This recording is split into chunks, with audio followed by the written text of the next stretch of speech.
ఓం నమః శివాయ.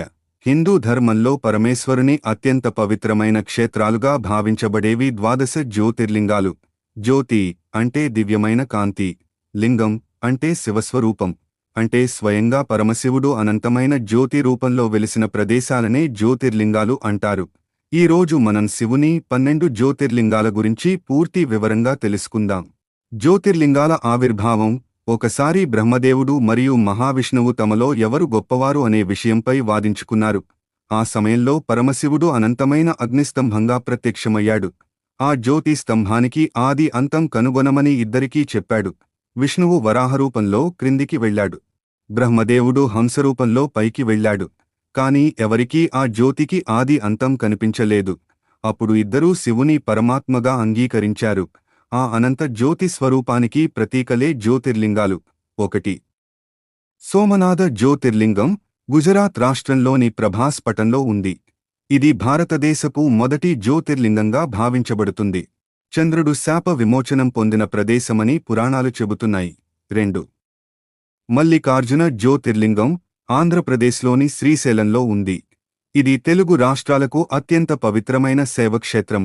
అష్టాదశ శక్తి పీఠాలలో ఒకటైన భ్రమరాంబిక అమ్మవారి ఆలయం కూడా ఇక్కడే ఉంది. 3.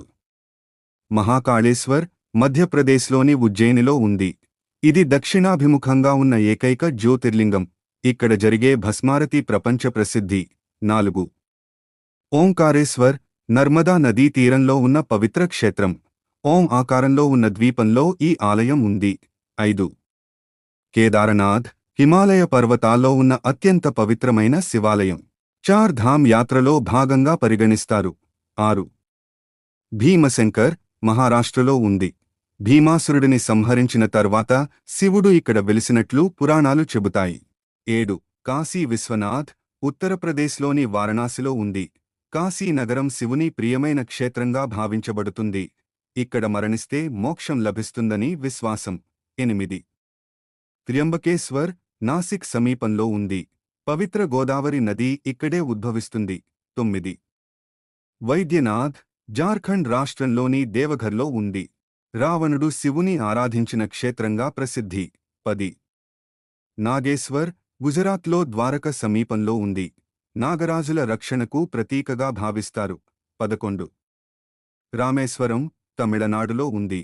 శ్రీరాముడు లంక యుద్ధానికి ముందు శివలింగాన్ని ప్రతిష్ఠించిన క్షేత్రం. 12. ఘృష్ణేశ్వర్ మహారాష్ట్రలోని ఎల్లోరా గుహల సమీపంలో ఉంది. ఇది ద్వాదశ జ్యోతిర్లింగాలలో చివరిది.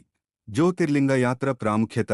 శాస్త్రాల ప్రకారం ఈ 12 జ్యోతిర్లింగాల దర్శనం చేసిన భక్తులకు పాప విమోచనం, శివానుగ్రహం మరియు ఆధ్యాత్మిక శాంతి లభిస్తాయి.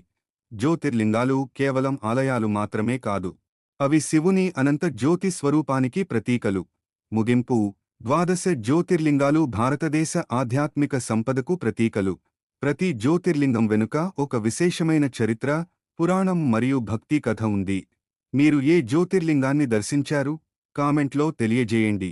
వీడియో నచ్చితే లైక్ చేయండి, షేర్ చేయండి మరియు సబ్స్క్రైబ్ చేయండి. ఓం నమః శివాయ.